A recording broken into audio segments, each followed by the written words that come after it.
On the day of my brother's wedding, Mike and I were in the hotel's waiting room. During the ceremony, we were summoned by the parents of the bride, Emma. You're a cheating, debt-ridden pauper, aren't you? It's so embarrassing to have someone like you in the family. They looked at me with disdain. This was baseless slander. Just as I was about to respond, Emma's mother twisted her mouth and spat out ugly words. Poor folks are assigned to standing room only. If you don't like it, leave. Unbelievable. I clenched my fists tightly in shock. At that moment, Mike said lightly, "Shall we go then?" "Yeah, let's." I nodded without hesitation. After stepping outside the venue for a while, my phone started ringing loudly. It was a call from Emma's mother. Hey, you. What's going on here? Emma's mother screamed frantically. She must have been shocked to hear the next program announced by the MC at the venue. This program can't be included. I listened calmly to Emma's mother, who was struggling to. The venue was about to become a disaster. But it wasn't our problem. It was all Emma's own fault. My name is Laura Davis, 31 years old. I got married 3 years ago and live with my husband, Mike. Mike and I have been together since college, so it's been over 10 years. We are like an old couple and hardly ever fight anymore. One day, I got a call from my brother. He told me he was getting married. My brother, Tom, is 25 years old. He works at a major company and has an earnest character. He never had much luck with women, but finally met someone good. I was as happy as if it were my own news, and I couldn't help but smile. I asked about how they met, and Tom and I had a great time talking. Looking back, I had no idea what was coming. That call was the beginning of the incident. Some time passed, and Tom called again, saying he would be passing near our house with his fiancée and wanted to introduce her. I was looking forward to it when the doorbell rang. Long time no see, Laura. Nice to meet you. I'm Emma Brown. Next to Tom, his fiancée Emma greeted us with a smile. Seeing her, I gasped. She was stunningly beautiful, with distinct features and a slim figure. She looked like a model. Tom had told me she came from a wealthy family. As I marveled, Mike came out from the back room. "Long time no see, Tom. Nice to meet you, Emma. I'm Mike Davis." The moment she heard that, Emma's eyes widened in shock as if struck by lightning. She trembled and muttered, Mike Davis. Looking back and forth between us, Emma's expression quickly turned to one of rage. Seeing this, Tom asked, "What's wrong?" Emma quickly regained her composure and hurriedly replied, "It's nothing."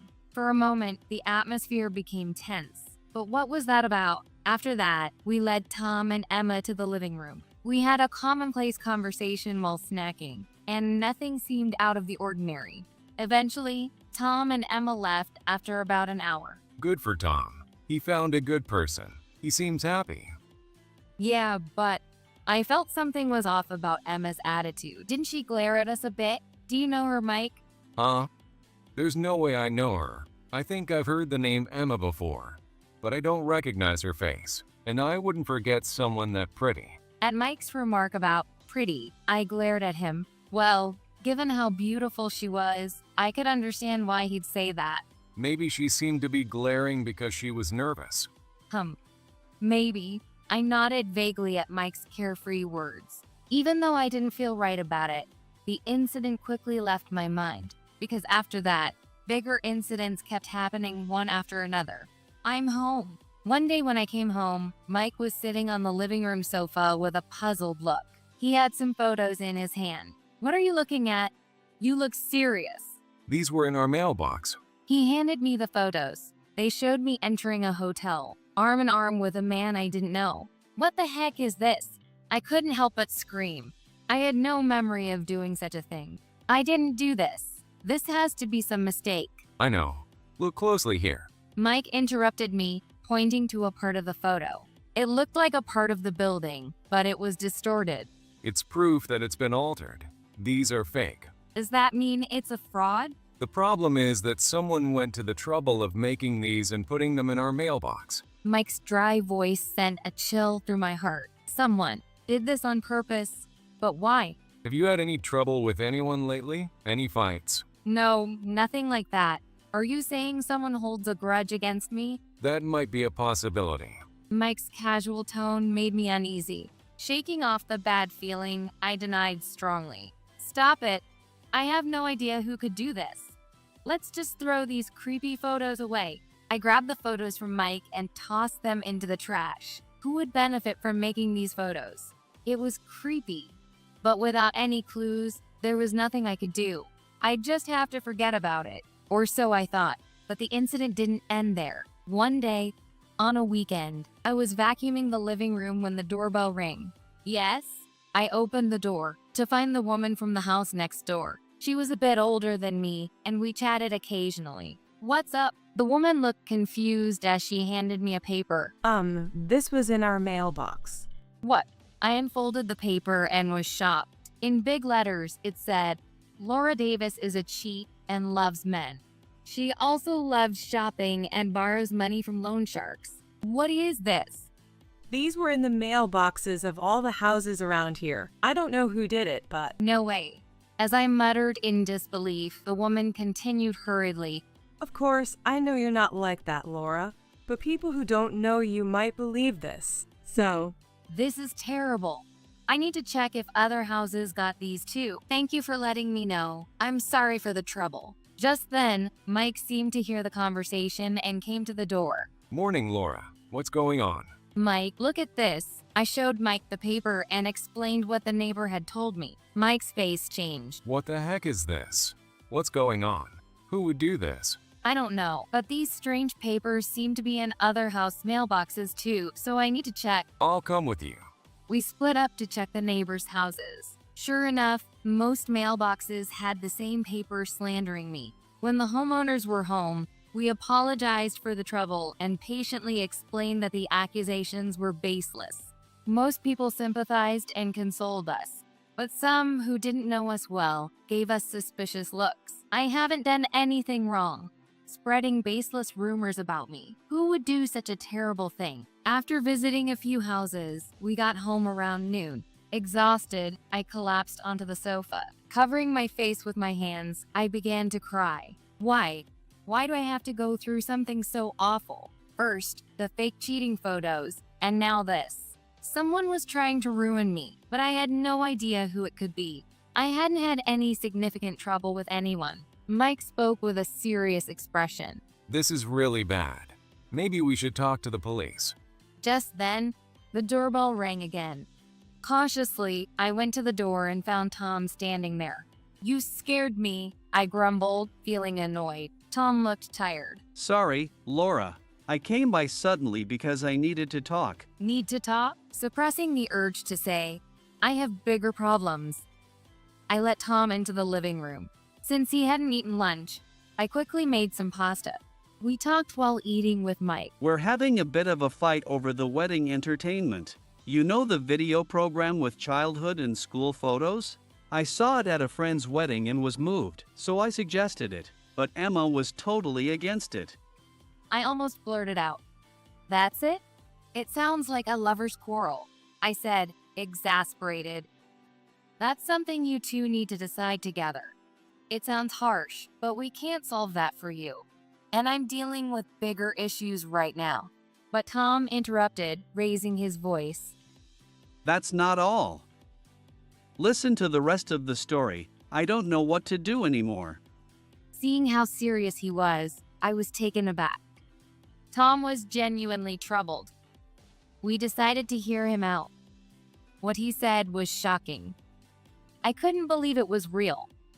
From here, the situation spiraled in unexpected ways. A few months later, it's Tom's wedding day. A lot has happened since then, but the day has finally come. I asked Tom multiple times if he was sure about going through with the wedding. Though exhausted, Tom said he had a plan. If that's his decision, so be it. I left the final decision to Tom and came here today. Regardless of how we felt, the wedding proceeded smoothly. There was a toast and cake cutting. Then the bride and groom left the room. The atmosphere was more relaxed than I had expected. Just as I was feeling at ease, I noticed some intense stares directed our way. Looking around, I saw Emma's parents nearby. They were both glaring at us. Their expressions were so severe that I instinctively tensed up.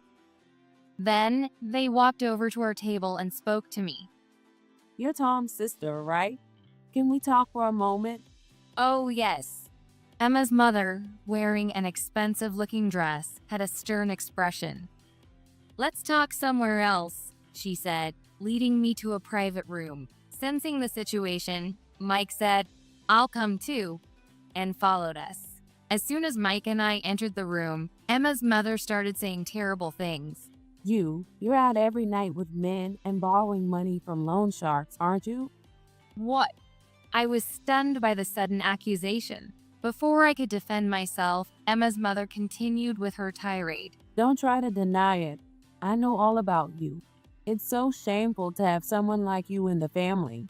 The accusations of cheating and borrowing money were the same as those in the defamatory letters spread around our neighborhood. These were baseless lies, but hearing Emma's parents repeat them was shocking. They looked at me with contempt. Just as I was about to respond, Emma's mother twisted her mouth and spat out ugly words. Poor folks are assigned to standing room only.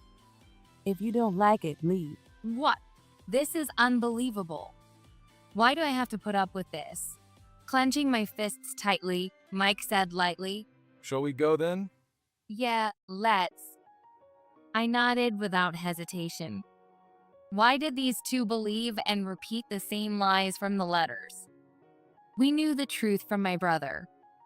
After stepping out into the lobby for about 5 minutes, my phone started ringing loudly. It was a call from Emma's mother. Hey you, what's going on here? Emma's mother screamed frantically. The special program must have been announced by the MC when the bride and groom re-entered the venue. Hearing it must have shocked them. My brother insisted on including it, so we added it at the last minute. Is there a problem? It's no good putting this program in. I listened calmly to Emma's mother's strained voice. The venue was about to become a scene of chaos. But it wasn't our concern. It was all Emma's own doing. No! After a while, I heard Emma scream even outside. As expected, my mother should be recording the video inside the venue. I contacted her and had the video shared to my phone. Soon, the video of the venue started playing on my phone. Images of Emma as a child and a middle school student were displayed on a huge screen. The crowd started murmuring. Wait, is that Emma? Did she really look like that? She looks like a completely different person, doesn't she? Could it be? Yes, this was Emma before her plastic surgery. Emma had undergone cosmetic surgery. We found out the truth from Tom's story that day. Emma had strongly opposed showing childhood photos. Curious, Tom had opened the yearbook in their room when Emma wasn't around. Considering how cute Emma was, he thought she must have been exceptionally beautiful even as a student. But Emma's reluctance to show old photos made him think she might be embarrassed over something minor, like gaining a bit of weight. Tom found Emma's name in the yearbook, but the face in the photo looked nothing like Emma now. Is this a different person? Tom checked the name several times, but it was undoubtedly Emma. What on earth is going on? Shocked, Tom had quickly taken a picture of the photo with his phone. Afterward, he came to consult us at our house. At first, Mike and I were skeptical. It seemed impossible that it could be a different person. But the moment we saw the old photos Tom had taken of Emma, at the same time, Mike remembered everything. This girl. Could it be? In his college days, Mike worked as a tutor. He had tutored Emma when she was in middle school. Her face was so different that he hadn't recognized her as the same person. Back in middle school, Emma wasn't exactly cute. She was also much heavier than she is now. However, her attitude in tutoring wasn't bad. She listened attentively to Mike and studied diligently. No wonder Emma was very fond of Mike. At first, he was just her tutor, but over time, that admiration turned into a fierce crush. She always looked at him with passionate eyes, constantly gave him gifts, and demanded physical contact. Mike was a bit troubled by Emma, but he had other students who behaved similarly. Back then, Several of Mike's middle school students admired him as a college student, and receiving gifts wasn't unusual. So he thought Emma's behavior was just a typical teenage crush. He assumed it was a temporary thing that she'd eventually forget. Mike didn't pay much attention to it. Of course, he couldn't be too cold to one of his students, but he didn't encourage her either. He gently dodged her advances, waiting for her feelings to cool down. Eventually, Emma got into her desired high school. Mike was happy for her, but then Emma confessed her feelings to him. He was surprised but didn't take it seriously. To Mike, Emma was just one of many students. Plus, he was already dating me at the time, and he wouldn't take a middle schooler seriously. However, he didn't want to reject her harshly, so he said, "Maybe when you're older," and avoided the issue. After that, Mike got busy with job hunting and quit tutoring. Thus, his connection with Emma ended. That's all I know. I haven't seen Emma since then, so I had no idea what happened. Tom was shocked by the story. Really? So, her face changed after that. You'd have to ask her directly. It's a tough subject, but ask if she had surgery, I cautiously suggested. It must have been something Tom didn't want to know. That's why she was so against showing childhood in school photos. Tom sighed deeply. The room fell silent. But then I had a thought. Come to think of it, the weird photos and slanderous letters started soon after we met Emma. What? What weird photos and letters? Well, I told Tom about the recent events. Tom went silent for a moment and then said, "Maybe," before trailing off. He quickly ended the conversation and left our house. Later, Tom told us that he had confronted Emma about the yearbook photos as soon as he got home. Is this photo you? Why does your face look different? Did you? You looked at my album without asking. Emma was furious. After a big fight, she finally confessed the truth. That's right. When I was in middle school, Mike rejected me. It was because I was ugly and fat. So, I begged my parents to let me go to a beauty salon as soon as I started high school. I worked hard and lost 44 pounds. Before I started college, I had plastic surgery to say goodbye to my old self. While the diet was one thing, the extensive plastic surgery was indeed a big deal. Her parents initially resisted, but Emma dramatically claimed, "I can't live with this face," and even threatened to go on a hunger strike, saying, "If I can't get surgery, I won't eat anymore." Seeing this, her parents reluctantly agreed. Finally, Emma underwent surgery and was reborn as a different person. After starting college, she tried to find Mike again but couldn't, because Mike had been assigned to a distant branch after graduating and getting a job. He wasn't in the hometown anymore. Mike and I had a long-distance relationship for a while until he returned to the local branch 3 years ago, and we got married. Emma had given up on Mike for a while. However, she decided to use her newfound beauty to marry into wealth. That's when she met Tom, who worked for a large company. Tom, earnest and inexperienced with women, didn't notice Emma's true nature, and their wedding plans progressed. Then, Emma met me, Tom's sister, and coincidentally reunited with Mike. Her long-admired Mike was already married. Emma was deeply shocked. I've loved Mike for so long. How could he marry a woman like that? Her anger quickly turned towards me. Mike's been deceived by that woman. I know it. She's a worthless woman. But kind-hearted Mike doesn't see it, so I sent him the proof. Emma confessed. She fabricated photos of me cheating and spread letters around the neighborhood claiming I was a man-crazy woman with debts. Of course, she also told her parents terrible lies about me. Like I was a cheating woman who borrowed money from loan sharks. Believing her, Emma's parents came to despise me. That's why they said things like, "Poor people are assigned to standing room only." But they were just Emma's pathetic puppets. The true villain was Emma. Tom learned the truth from Emma's confession, but still hesitated to call off the wedding. Emma boldly declared, I'm marrying you for money. Tom, you work at a big company, so you have more money than Mike, right? So I'm not canceling the wedding, and I'll keep Mike as my boyfriend. With my looks now, he won't say no, right? Such an arrogant person was unlikely to change her mind. Tom, being inexperienced with women, might have been naive, hoping Emma would come to her senses.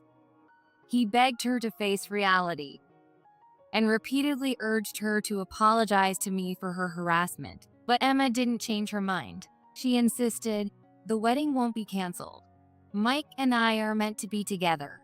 Tom tried to persuade her until the last minute, but the cancellation period passed. Reluctantly, the wedding proceeded as planned. Tom must have realized it was hopeless after their repeated discussions. Emma, who insulted me and declared she was marrying Tom for his money, was truly arrogant. Dealing with Emma had pushed Tom to his mental limit. He borrowed that album and other photos, secretly creating a video by himself. He told us he planned to play it during the wedding. Mike and I sat on the lobby sofa, watching the video from the venue on my phone. Whispers from the guests like plastic surgery and "oh wow" could be heard. In the video, Emma looked down, her face bright red. It was clear from the screen that her body was shaking with rage. Finally unable to bear it, she screamed and ran out of the venue. She stopped in the lobby where we were. Seeing me, Emma, her face red with tears, yelled angrily, "This is your doing, Laura. I'll never forgive you, never." Her intensity made me step back. Tom came running after her. Emma, I asked the venue to show these photos. You lied and spread terrible rumors about my sister. That's unforgivable. Despite many warnings, you didn't stop. I had to show these photos to make you understand the gravity of your actions. Tom spoke painfully, but Emma, ignoring him, continued to scream. So what? The woman married to Mike needs to be punished. And showing my old face in front of everyone? I can't live like this. What are you going to do about it? Emma's tantrum left us all stunned. She showed no remorse for spreading false rumors about me. Instead, she acted as if it were her right. I felt an overwhelming sense of emptiness towards Emma's selfishness. The venue, now without the bride and groom, was in chaos. The wedding was obviously canceled. Later, there was a meeting with Emma, her parents, and Tom. Emma's parents were furious about the pre-surgery photos being shown, but fell silent when confronted about the defamatory letters. The discussion then proceeded smoothly, and it was decided that Tom and Emma would break up. During the meeting, Emma was mostly silent and expressionless. Her eerie calmness was unsettling, but at least the connection with Emma was finally severed. The cost of the wedding was a painful lesson, but fortunately, they hadn't legally married yet. So Tom has no record being married. The issue was resolving. We just needed to gradually return to normal life, or so I thought. A few days later, one evening, I'm home. Mike's usual call as he returned. "Welcome back," I replied, setting the table with dinner. Mike went to his room to change, but then Whoa. I heard a terrifying scream from Mike. Realizing something was wrong, I rushed to Mike's room. When I opened the door, I was met with an astonishing sight. What happened? Ugh! A woman was hiding under Mike's desk. Mike was so shocked he was practically paralyzed. Why are you so surprised? I did this for you, Mike. It's time you noticed me. The sweet voice was unmistakably Emma's. She must have snuck into Mike's room while we were out, but her face was different again. Mike, you liked this face, right? I didn't want to, but I changed my face for you. You understand, right? I'm younger and richer than this woman. If we have the same face, I'm better, aren't I? Emma's face was now a perfect replica of mine. No way. I stumbled back, my voice barely a whisper. I couldn't believe what I was seeing. It felt like a nightmare, and I was getting dizzy. Mike, too, was pale and speechless. Suddenly, we heard voices from the front door. Emma, are you in there? Emma's parents barged in and came into the room. Ignoring her parents, Emma tried to get closer to Mike. Her father grabbed and restrained her. Calm down, Emma. Let go. I'm going to marry Mike. I've loved him more than this woman ever did. Emma screamed and cried hysterically, losing all semblance of humanity. She seemed more like a monster than a person.